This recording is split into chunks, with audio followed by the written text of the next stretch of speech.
Hey guys, welcome to another episode of King James. I'd like to give you guys some context to some stuff that I do and study and teach. I'd like to show you guys in the Bible how you can believe the Bible.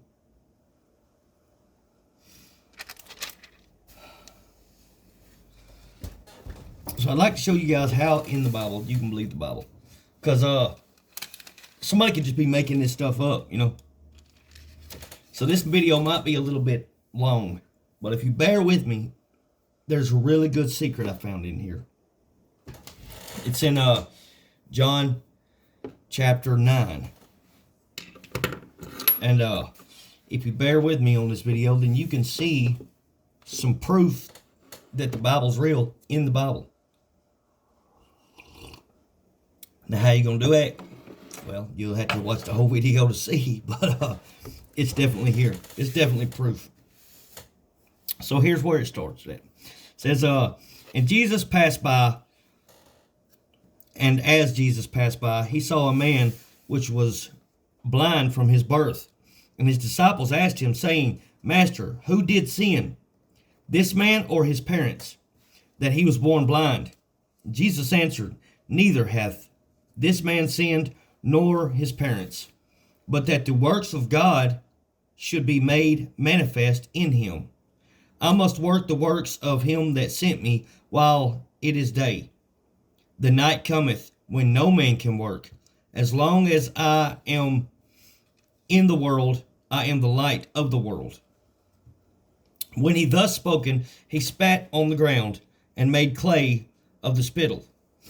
And he anointed the eyes of the blind man with the clay, and said unto him, Go wash in the pool of Siloam, which is by interpretation sent. He went his way, therefore, and washed, and came seeing. The neighbors therefore, and they which before had seen him, that he was blind, said, Is not this he that sat and begged? Some said, This is he. Others said, He is like him. But he said, I am he. Therefore said they unto him, How were thine eyes opened?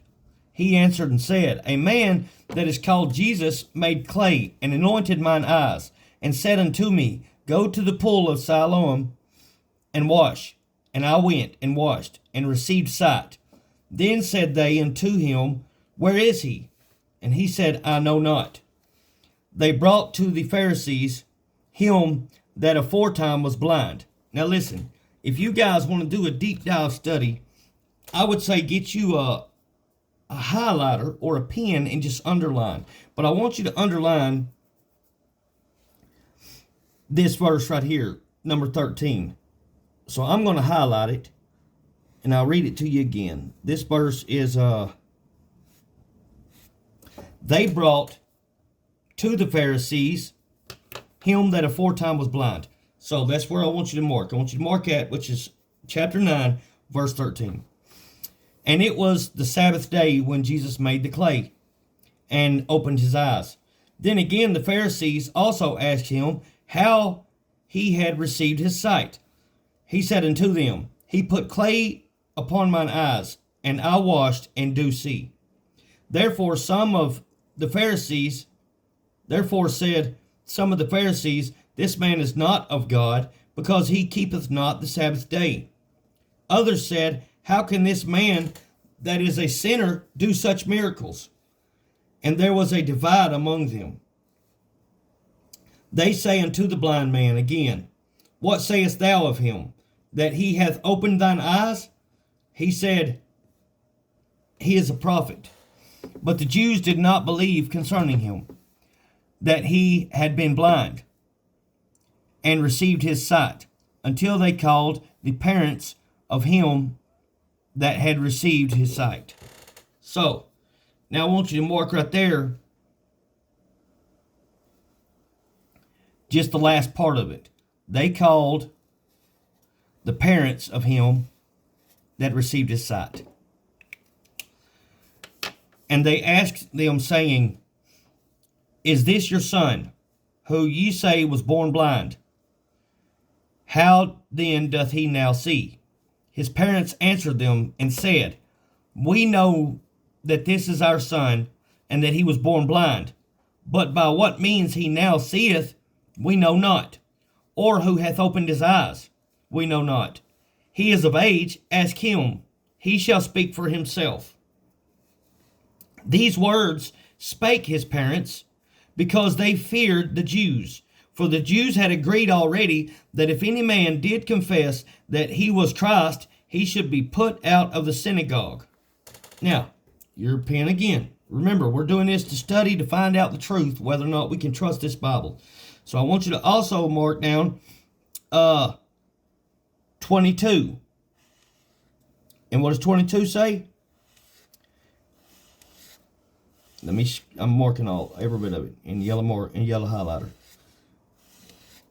22 says, These words spake his parents, because they feared the Jews, that the Jews had already they agreed already that if any man did confess that he was Christ, he should be put out of the synagogue. Now let's continue reading. Therefore said his parents, He is of age, ask him. Then again they called the man that was blind, and said unto him, Give God the praise. We know that this man is a sinner. He answered and said, Whether he be a sinner or not, or no, I know not. One thing I know, that whereas I was blind, now I see. Then said they to him again, What did he to thee? How opened he thine eyes? He answered them, I have told you already, and ye did not hear. Wherefore would ye hear it again? Will ye also be his disciples? They reviled him, and said, Thou art his disciple, but we are Moses' disciples. We know that God spake unto Moses. As for this fellow, we know not from whence he is. The man answered and said unto them, Why herein is a marvelous thing, that ye know not from whence he is, and yet he hath opened mine eyes. Now we know that God heareth not sinners, but if any man be a worshipper of God, and doeth his will, him he heareth.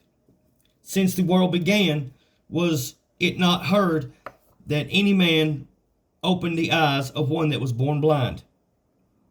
If this man were not of God, he could do nothing. They answered and said unto him, Thou wast altogether born in sins, and dost thou teach us? And they cast him out. Jesus heard that they had cast him out, and when he had found him, he said unto him, Dost thou believe on the Son of God? He answered and said, Who is he, Lord, that I might believe on him? And Jesus answered unto him, Thou hast both seen him, and it is he that talketh with thee. And he said, Lord, I believe.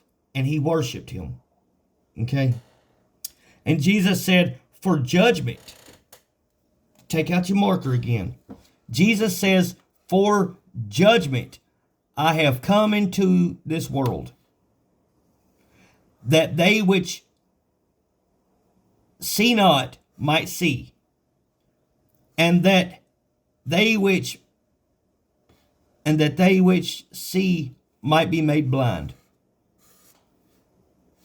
Now quit marking. And some of the Pharisees which were with him heard these words, and said unto him, Are we blind also? Jesus said unto them, If ye were blind, ye should have no sin. But now ye say, We see, therefore your sin remaineth. Okay, now you're going to say, How does that prove the Bible's true? So a miracle is taking place. Let's just go through with logic, okay? If this miracle never took place, there's three people we can talk to. One, the blind man. Maybe he's lying. Maybe he was never blind. Two, the parents. Maybe the parents are lying. Maybe the parents and the blind man are lying. Three, maybe the author of the book is lying. Maybe John is telling the story. Maybe John is making this up. He's just like trying to come up with some good miracles to get these guys in the future to believe something that didn't happen. That's where we're going to think on this with. Now look, guys, I'm not, look, when I read this, it blew me away. Because he tells you right here how you can believe it. So first of all, I'm going to point out what Jesus said at the end of all this. He said, for judgment I am come into this world, that they which see not might see, and that they which see might be made blind. If you mark that, then that's the last thing you marked. Listen, for judgment.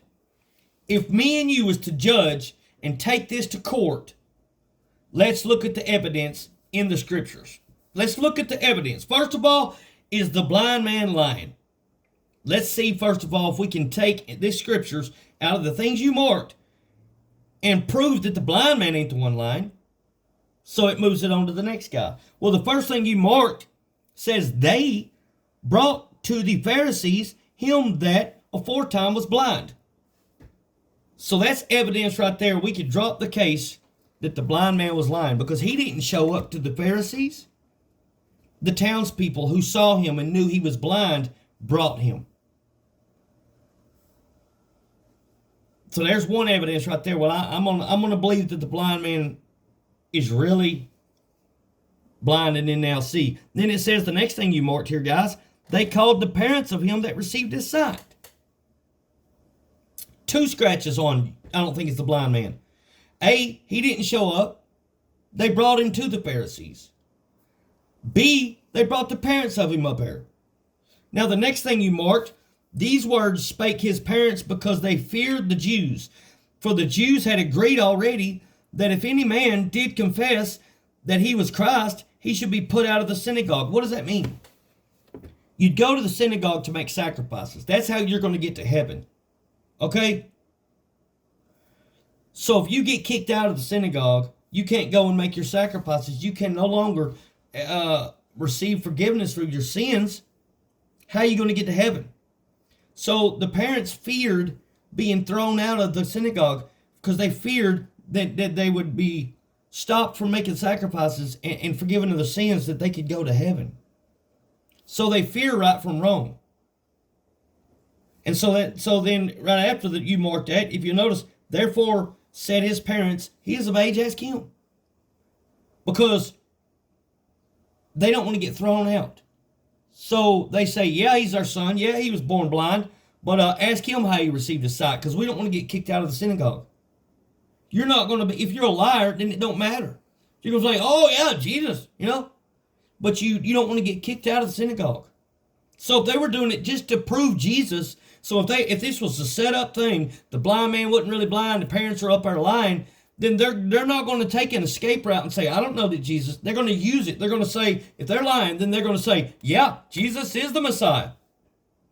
But they're not doing that. They're saying, look, we don't know, man. He was born blind. Yeah, he's my son, but ask him because I don't want to get thrown out of the synagogue. That makes me want to believe the parents.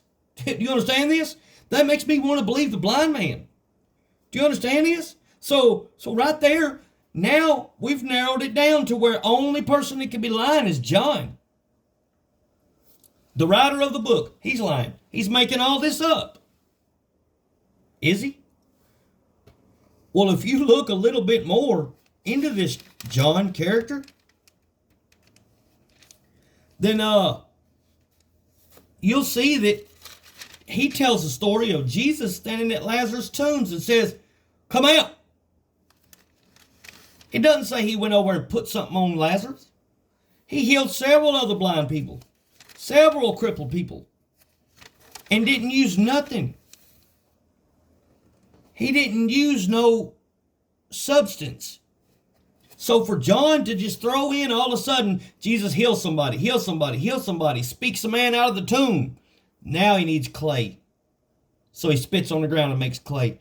Why would John lie and add something? That would make you not believe the story. That would say, Well, man, you said right here, John, if I'm reading John's story, then I'll say, well, look, John, you got Jesus healing a man, Jesus healing a man, Jesus healing a man. Now he makes clay to heal a man? That don't make sense, John. You're lying.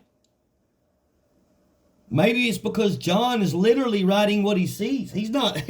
And why is he using clay in this instant? Because Jesus says, for judgment I am come into this world, that they which see not might see. That means if you're not here, you can see the truth. And I was not there. But I'm smart enough to take these evidences and cipher out the truth. And they which were there, and that they which see might be made blind. So the people that were standing there are so caught up on, he done it on the Sabbath. They're blind to the fact that a miracle just took place. But us, we can look at this story. Anybody with any kind of logic, they'll read a story and say, okay, is the author lying? Is the guy who's blind lying? Is the parents lying? And we just knock down all three evidences. The blind man didn't turn himself into the Pharisees. The townspeople did. His parents approved that he was born blind, and they didn't want to get kicked out of synagogue, so they didn't just say, Jesus is the Messiah. They said, no, listen, I don't know. I just know he was born blind. He is my son. You ask him how he can now see. And then Jesus used clay. Why would John all of a sudden need clay to make a man see? He gave other people sight without using anything. He just talked to them. He told one man, arise.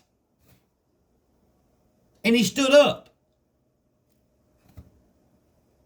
So why would he need clay? He needed clay so that me and you can cipher and say, okay, I guess he's writing down what he sees and he's not just making this up. Because if he's making it up, then you would say that he just, let's just go with what he's been saying. He stood at the end of Lazarus' tomb. Come out, Lazarus. Well, then why would you take a man that can perform miracles like that, and I'm making this story up, and then give him clay? Because it's going to make people say, oh, now he's got to use clay. So what, his power's weaker now? No, he used clay for judgment. So that me and you could cipher out whether or not John's telling the truth. Boom.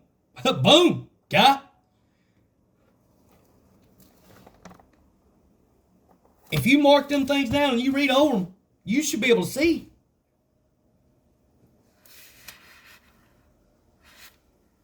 Boom.